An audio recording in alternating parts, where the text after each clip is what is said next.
টলিউডে ২০ বছরের ক্যারিয়ার অভিনেত্রী পায়েল সরকারের বয়স 40-এর কোঠায় পৌঁছালো, কিন্তু এখনও বিয়ে করেননি এই অভিনেত্রী। ফলে পায়েলের বিয়ে নিয়ে তার ভক্ত অনুরাগীদের আগ্রহের শেষ নেই। অভিনেত্রীর ব্যক্তিজীবন নিয়ে ভক্তদের এতটাই আগ্রহ যে সম্প্রতি এক সাক্ষাৎকারে পায়েল বলেছেন তিনি দেশের বাইরে ঘুরতে গেলেও মানুষ মনে করে পাত্রের সন্ধানে গেছেন।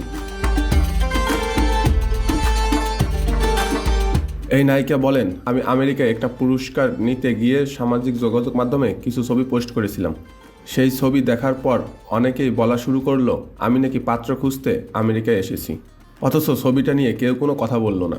তাই মনে হয় অভিনেত্রীদের কাজের তুলনায় ব্যক্তিগত জীবন নিয়েই মানুষের আগ্রহ বেশি। সেদিক থেকে দেখলে বাঙালির আধুনিক উন্মুক্ত চিন্তাধারাটা কোথাও যেন হারিয়ে গিয়েছে বলে মনে হয়। কিন্তু প্রেম বিয়ে নিয়ে কি ভাবছেন এই অভিনেত্রী? একটি ঘটনা উল্লেখ করে পায়েল বলেন, কমলদা একবার আমাকে বলেছিলেন ক্যারিয়ার তৈরি করতে হলে তাড়াতাড়ি বিয়ে করা যাবে না। তাহলে কি পরিচালকের পরামর্শ মেনে বিয়ে করছেন না পায়েল? অবশ্য এ প্রশ্নের উত্তর পাওয়া গেছে তার বক্তব্যে। পায়েলের মতে, জীবনে এরকম কেউ থাকতে পারেন যে হয়তো আমাকে আমার সম্পূর্ণ ক্যারিয়ারে সাপোর্ট করে গেলেন। একজন প্রকৃত পুরুষ কখনো তার জীবনসঙ্গীকে পিছিয়ে রাখতে চাইবেন না, বরং সাপোর্ট করবেন, সঙ্গীকে সবসময় এগিয়ে দেবেন। এরকম মানুষ কিন্তু খুঁজে পাওয়া যায়। তবে কি মনের মতো মানুষ খুঁজে পেয়েছেন পায়েল?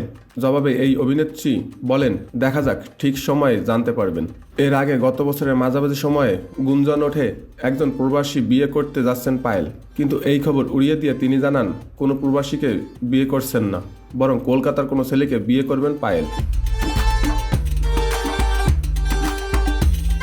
বর্তমানে পায়েলের হাতে 4টি সিনেমার কাজ রয়েছে। এর মধ্যে দি একাডেমি অফ ফাইন আর্টস সিনেমার কাজ শেষ করেছেন। তবে বিষণ্ণ, এখানে অন্ধকার, আপনজন সিনেমার কাজ নিয়ে বর্তমানে ব্যস্ত সময় পার করছেন এই নায়িকা।